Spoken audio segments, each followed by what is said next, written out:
Hello guys. आज हम discuss करने वाले हैं structure and classification of muscle. तो हम मसल फिजियोलॉजी स्टार्ट कर रहे हैं। सबसे पहला जो हमारा ह्यूमन बॉडी है, ह्यूमन बॉडी के अंदर 600 से ज़्यादा मसल होते हैं, ठीक है। और मसल जो हमारे हैं वो बहुत ही इंपॉर्टेंट यूजफुल फंक्शन प्ले कर रहे हैं, ठीक है।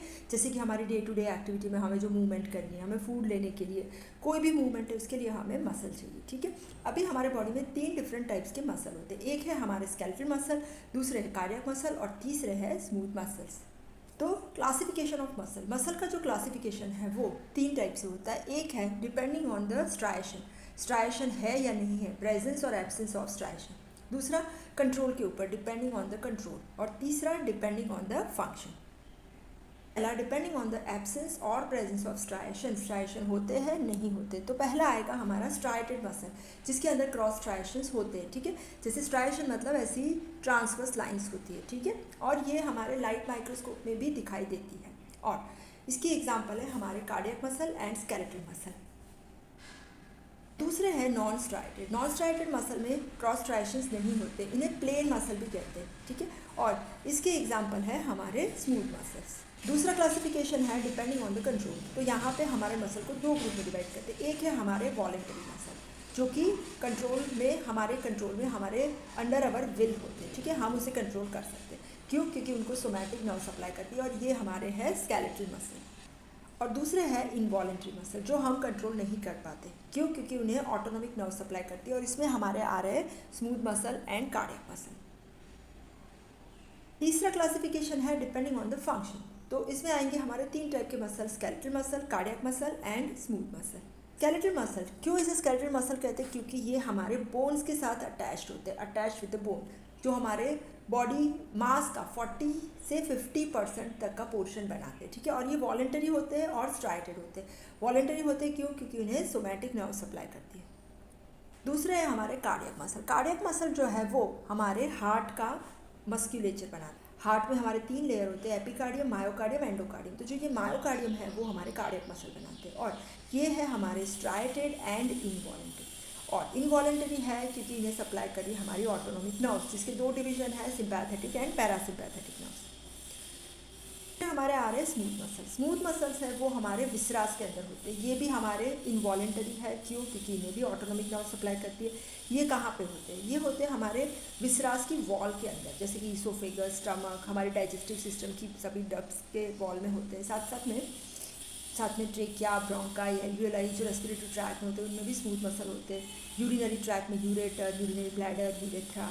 ब्लड वेसल की वॉल में भी स्मूथ मसल होते हैं। रिप्रोडक्टिव सिस्टम में जैसे mammary gland, uterus, genital tract, prostate, scrotum और आई में भी स्मूथ मसल होते हैं। अब हम डिस्कस कर रहे हैं स्ट्रक्चर ऑफ स्केलेटल मसल, ठीक है। जो हमारा स्केलेटल मसल का मास है, या इसे हम मसल टिश्यू भी कहते हैं, ठीक है। तो ये जो मसल मास या मसल टिश्यू है वो बना हुआ होता है मसल सेल से। और मसल सेल, इन्हें हम मसल फाइबर भी कहते हैं, या इसे मायोसाइट भी कहते हैं, ठीक है।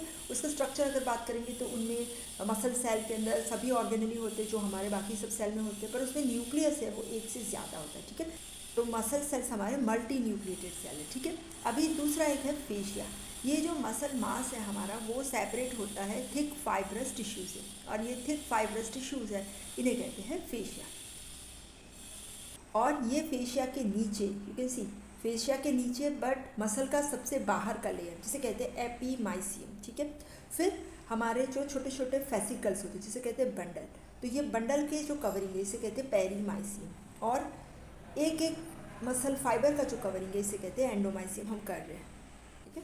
तो सबसे पहला जो हमारा स्केलेटल मसल है, ठीक है, वो बंडल ऑफ मसल फाइबर से बनता है, ठीक है। जो मसल फाइबर से ना उसके बंडल, और ये बंडल है इसे कहते हैं फेसिकल, ठीक है। एक होते तो फेसिकल, बहुत होते तो फेसिकल्स, ठीक है। और ये जो सिंगल मसल फाइबर है, ठीक है, ये एक मसल फाइबर या मसल सेल, इसका जो कवरिंग है इसे हम कहते हैं एंडोमाइसियम, कनेक्टिव टिश्यू शीट सबसे अंदर वाली, ठीक है। फिर उसके बाद आएगा हमारा एक बंडल, एक फेसिकल या एक बंडल, उसके कवरिंग जो फाइबर्स की शीट होती है इसे कहते हैं पेरीमाइसियम। और सभी फेसिकल, सभी बंडल्स की जो कवरिंग होता है इसे कहते हैं एंडोमाइसियम, ठीक है।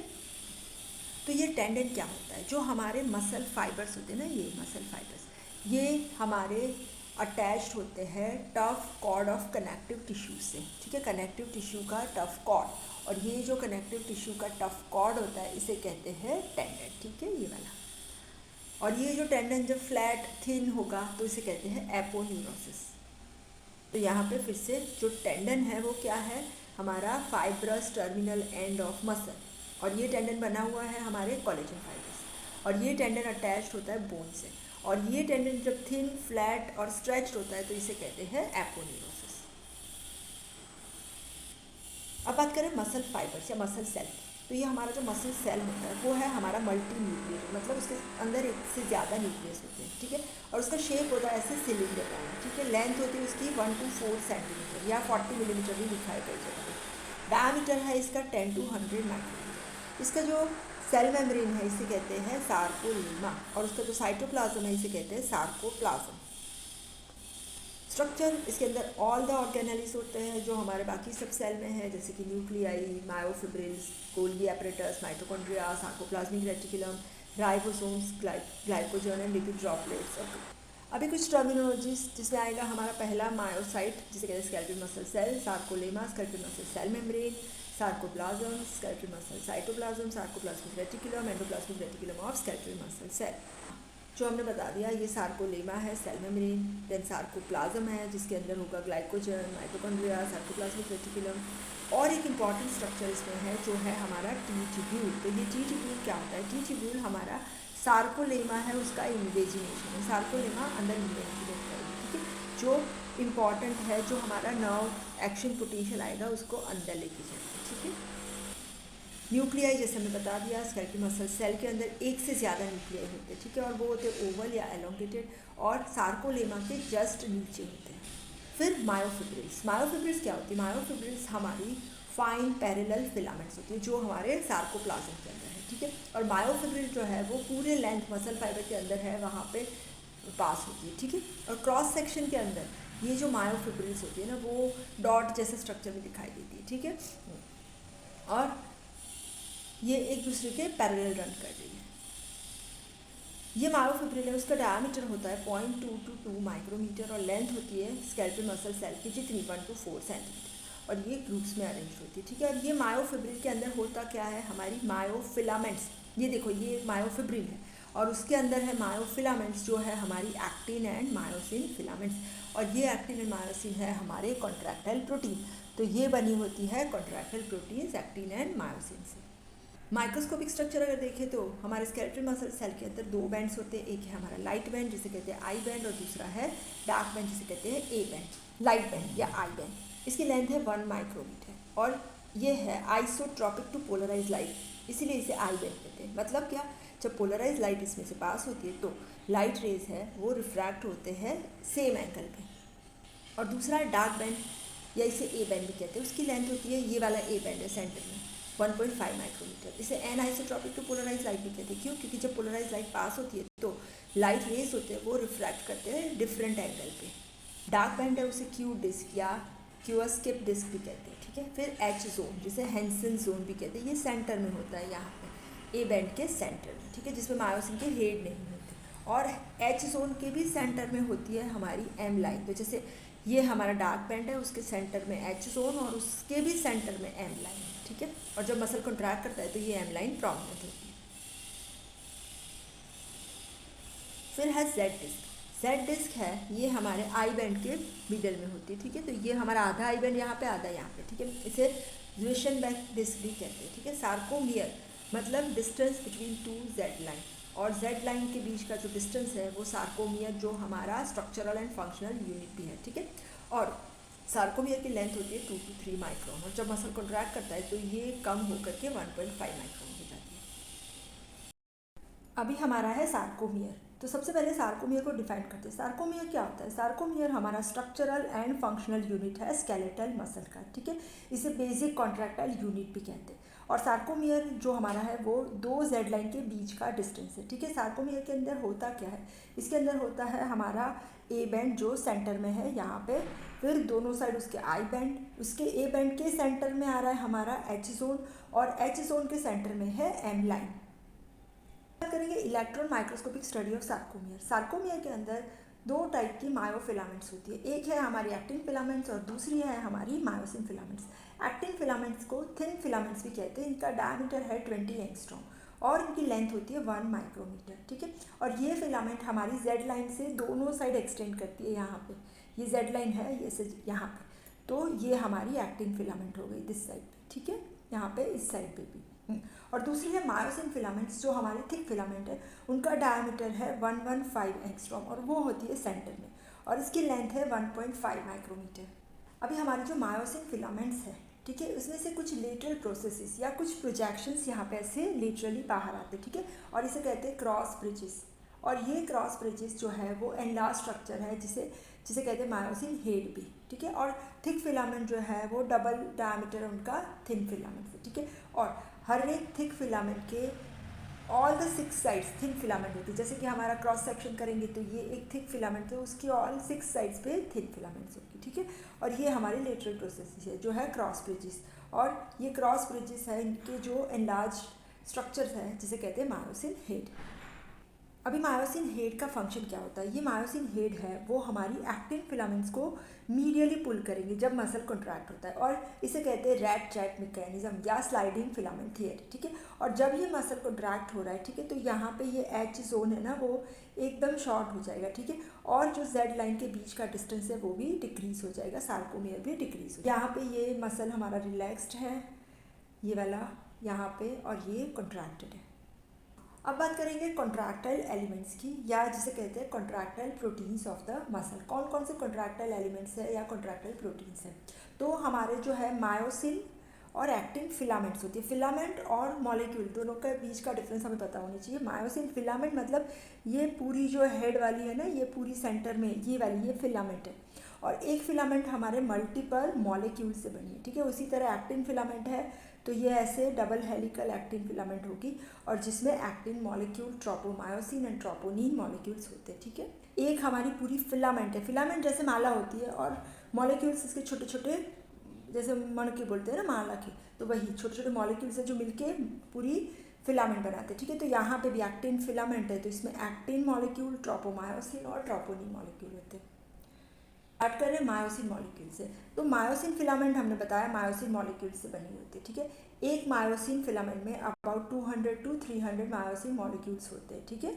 हाँ, और इसका मॉलिक्यूलर वेट होता है 4,80,000, ठीक है। और एक मायोसिन मॉलिक्यूल है जिसका मॉलिक्यूलर वेट है 4,80,000, जिसके अंदर 2 हैवी चेन्स होती है, ये 2 हैवी चेन्स है, और 4 लाइट चेन्स होती है, ठीक है। हैवी चेन से उसका मॉलिक्यूलर वेट है 2 लाख, और लाइट चेन से उसका मॉलिक्यूलर वेट है 20,000। तो 2 लाख प्लस 2 लाख 4 लाख, और 20,000 मल्टीप्लाइड बाय 4, तो हमारा हो गया 4,80,000, ठीक है। तो टोटल मॉलिक्यूलर वेट, तो ये जो 4 लाइट चेन है वो बनाती है हेड पोर्शन, ठीक है। और ये जो हेड है उसके ऊपर 2 बाइंडिंग साइट होती है। एक बाइंडिंग साइट होती है जिसके साथ एक्टिन मॉलिक्यूल बाइंड होता है, और दूसरी होती है उसके साथ एटीपी मॉलिक्यूल बाइंड होता है।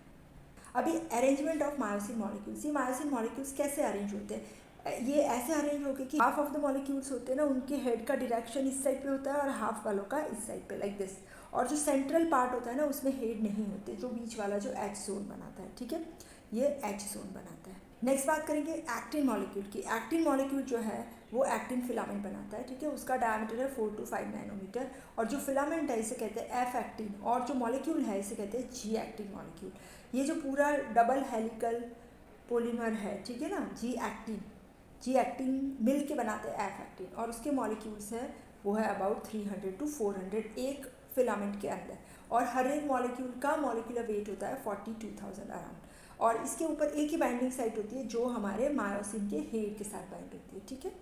हमारा ट्रोपोमायोसिन ये वाला, ये ब्लू वाला है ना, ये एक्टिन है, ठीक है। और ये जो वायलेट है ना, ये ट्रोपोमायोसिन के 40 to 60 मॉलिक्यूल्स होती है, और इसकी फिलामेंट भी डबल हेलिकल स्ट्रक्चर में होती है। और ये हमारे एक्टिन जो मॉलिक्यूल्स है उसकी ग्रूव के बीच में आ जाती है, ठीक है। उसका मॉलिक्यूलर वेट है 70,000, और जब हमारा मसल रिलैक्स्ड होता है तो ये जो ट्रोपोमायोसिन है ये हमारी एक्टिन जो है उसकी एक्टिव साइट्स को कवर कर देते हैं, ठीक है। तो ट्रोपोमायोसिन और उसके ऊपर ट्रोपोनिन आ जाता है। ट्रोपोनिन और ट्रोपोमायोसिन को कहते हैं रेगुलेटरी प्रोटीन, बिकॉज कि ये मसल का कंट्रैक्शन नहीं होने देंगे, या फिर ये एक्टिन और मायोसिन के हेड को टच नहीं करने देंगे।